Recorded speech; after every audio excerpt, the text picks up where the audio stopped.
and my highly respected colleagues, Mr. President, it is my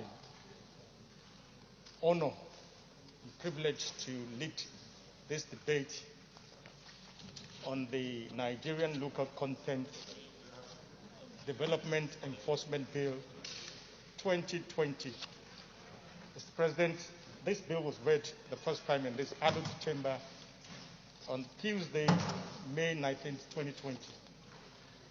Mr. President, the proposed bill seeks to consolidate on the gains made in implementing local content in the oil and gas industry pursuant to the enactment of the Nigerian Oil and Gas Industry Content Development Nordic Act 2010 and providing the legal framework for the implementation of local content in other key sectors of the economy, including power, ICT, construction, transport, etc., etc.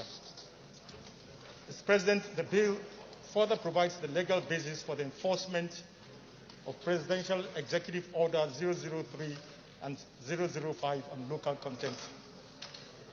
Mr. President, distinguished colleagues, the Nordic Act 2010 has brought tremendous changes to the way business is conducted in the oil and gas sector.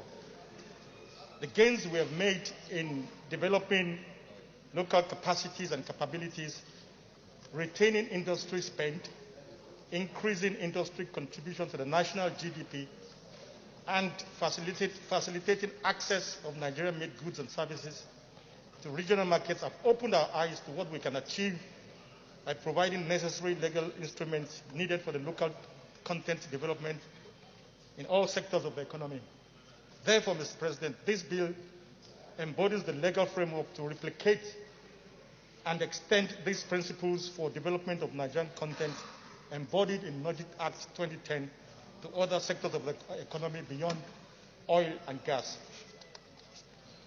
The executive arm of government, Mr. President, has recognized the importance of local content to its economic growth plan, as clearly demonstrated by the signing of the Executive Orders 003 and 005 on local content by Mr. President in 2019.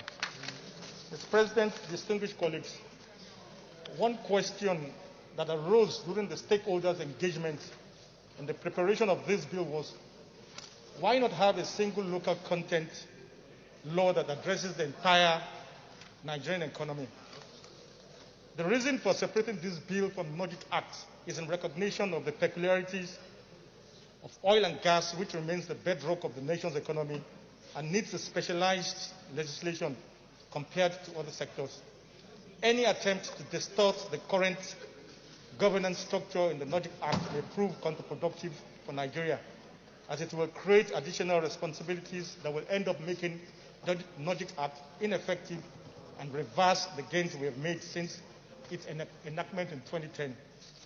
Mr. President, distinguished colleagues, the objectives of the Nigerian Local Content Development and Enforcement Bill 2020 are to address the low level of Nigerian content in all contracting arrangements to be executed by all federal government ministries, departments and agencies in all sectors of the economy, to monitor wide industry spend and promote expansion of the portion that is delivered to Nigerian companies and people, to create a regulatory mechanism to monitor compliance by all players, to enhance development of capacity of Nigerian companies and create linkages between various sectors of the economy, to transfer technology and knowledge to Nigerians and Nigerian companies and domesticate production activities in Nigeria.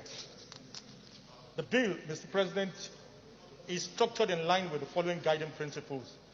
A, it introduced procedures used to achieve major gains in local content implementation in the oil and gas sector. B, it recognizes the fact that government is overstretched with too many agencies and therefore sought to rely on existing structures of government to implement local content.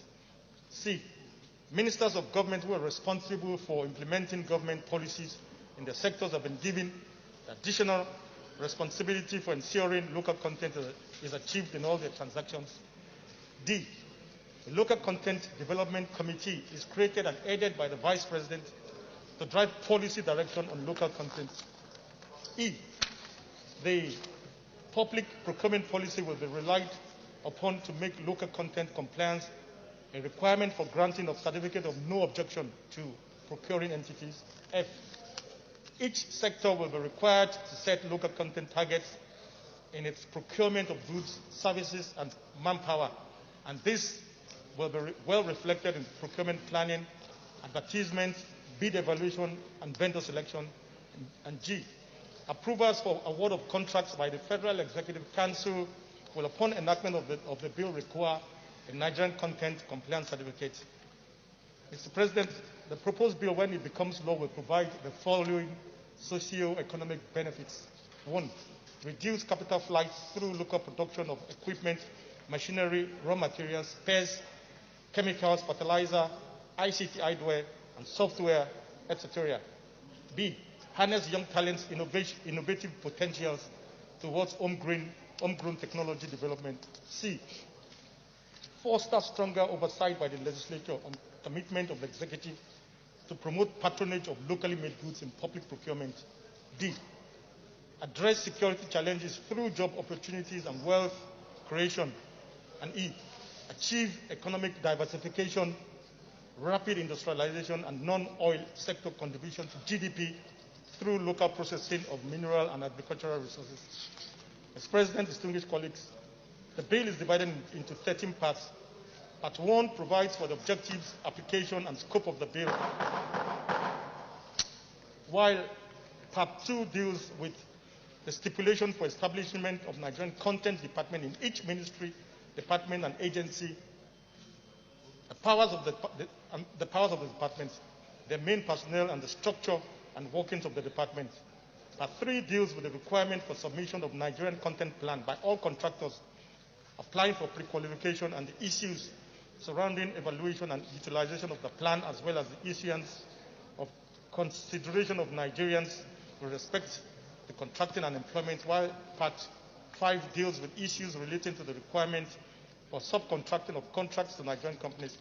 Part 6 provides for standardization of the raw materials, goods, and services and related issues, while Part 7 makes provisions for capacity development of Nigerian companies, issues relating to succession, planning, and modalities for technology transfer. Part 8 provides for modification of the process of issuance of work permits and expatriate quotas to streamline the process and avoid the pitfalls and shortcomings of the subsisting arrangements, while Part 9 deals with the quality of local materials for procurement to ensure that standard of goods supplied by Nigerians are fit and proper for use for which they have been supplied. Part 10 deals with engagement of Nigerian service providers, including firms providing insurance, legal and financial services, and related matters. Part 11 of the bill provides for the establishment of the Nigerian Content Fund in each department in charge of the Nigerian content in each MDA, as well as how the fund will be managed and utilized. Part 12 deals with issues related to content development committees and the modus operandi, while Part 13 contains miscellaneous provisions relating to offenses and penalties, education, as well as legislative oversight. In line with our Standing Order 77.3, Mr. President, this bill does not have any financial implication on the government, as the structures for the operations are already in place. Finally, Mr. President, our experience as a country under this COVID-19 scenario has further exposed our weak productive base, and we must all collectively work towards bequeathing a safe and productive country for our citizens. In doing this, we are mindful of cost of governance, and we did not fall into the temptation of creating a new agency to implement local content in the non-oil sectors of the economy. We chose to propose a legislative framework, Mr. President, that enables existing institutions of government to be the implementing pillar of this noble bill. Mr. President, I count on your support in passing this bill. Thank you. Senator Surajuddin Basiru Ajibola.